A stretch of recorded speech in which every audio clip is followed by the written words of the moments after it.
daktari. Useme wapi?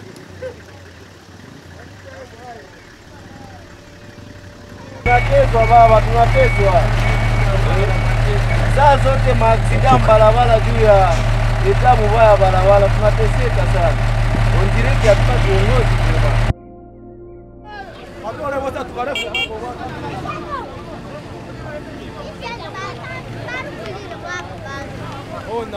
C'est la route où toutes les religions s'accordent. Enfin, elles s'accordent pour faire une prière unique. C'est là où il faut implorer toutes les divinités afin d'arriver à destination. La route nationale numéro 2. Cette route parcourt un total de 1404 km. Elle relie la région du Kasaï au Kivu. Elle traverse différents territoires tels que Mbujimayi, Kabinda, Lubao, Mwenga, Bukavu, Kabare, Calais, Goma, Ruchuru, Lubero et Beni. C'est la route du calvaire, un calvaire qui dure depuis plus de 20 ans pour ses chauffeurs. Aujourd'hui, il ne sait plus à quel sens c'est voué. Tout déjà na au moins 22 ans, miaka makumi na mbili ya hii parking sasa. Lakini kwa hii miaka makumi na mbili ya hii parking tunapitia shida mingi sana. Mbele kwanza tuliprofite barabara wakati yenye bandro alikuwa naipalula. Kisha kuitengeneza mu 2006 kabila nasema watatengeneza barabara mpaka Kitutu, mais ilikuwa maskarade tu. Balifungula tu vile venye beleja liachaka na bandro akaendelesha kwa nafanya maentretien tu ya njia, tulitumika un peu bien mwele ma periode. Mais après tout 2011 magumu ikaanza ya barabara. Bakatia fonere, ile fonere ilikuwa na tulipisha mataxe, maana tu exige unaenda $5. Ukilala ukirudi mwele waliandika unalipa nyingine $5. Maana bakatu sio kasema bakatu tumikisha mubaya, tulipa mafranga za mingi fonere, mais hakuna kazi walifanyaka. Na mpaka leo hii tunasumbuka grave. Depuis fonere inatoka 2018, fonere ikatoka, barabara ikaribika sa plus grave mpaka kwa saa hii tunasumbuka sana. Tunatoka hapa mpaka Walungu tunafanya au moins 2h30 munjia. Mapane ndio sitasema.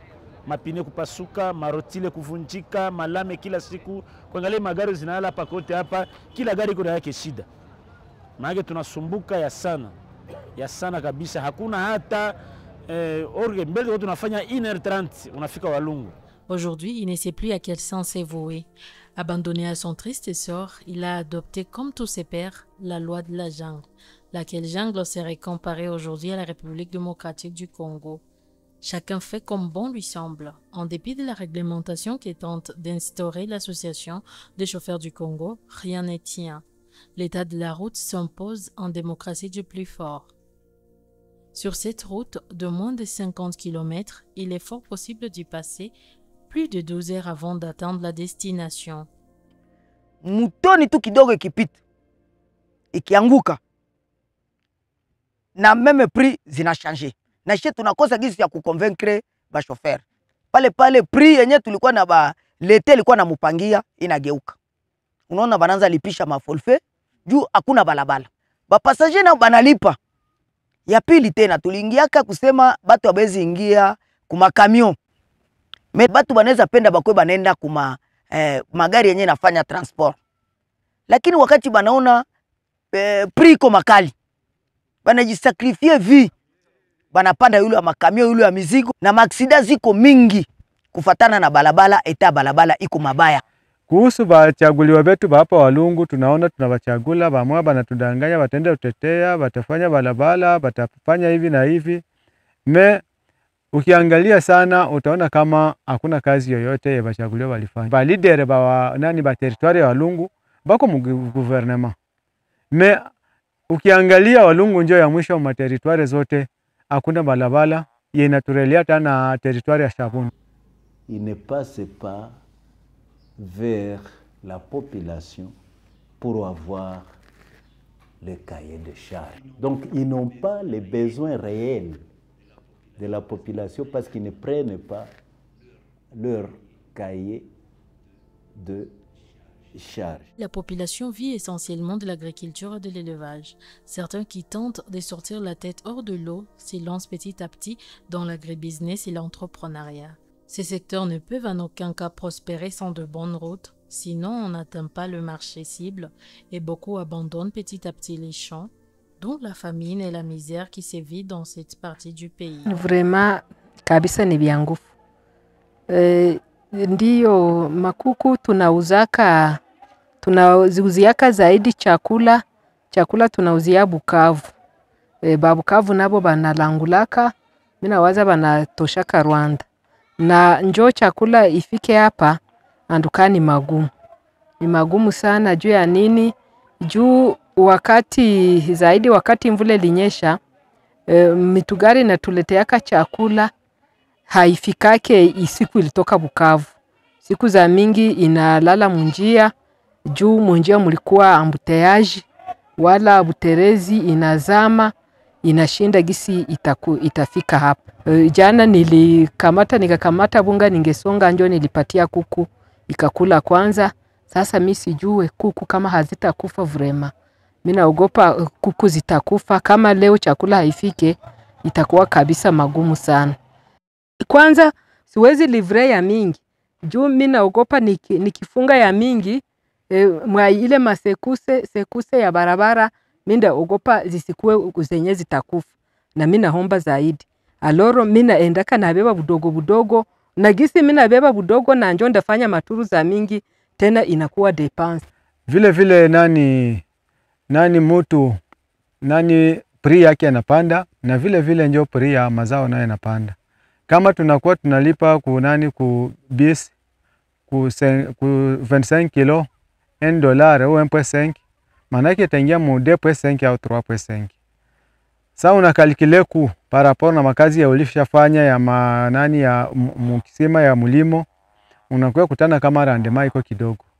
Na ile natuma moya banaacha hata makazi banaenda mu ingine parce que balabala haituruhusu kufanya ile activité. Congo, à la présidence de l'Assemblée nationale, des ministères stratégiques tels que le budget et l'économie, le fils du Sud Kivu ont déjà occupé toutes ces fonctions nobles, mais l'on s'étonne de voir que toutes ces opportunités n'ont jamais été bénéfiques pour leur terroir.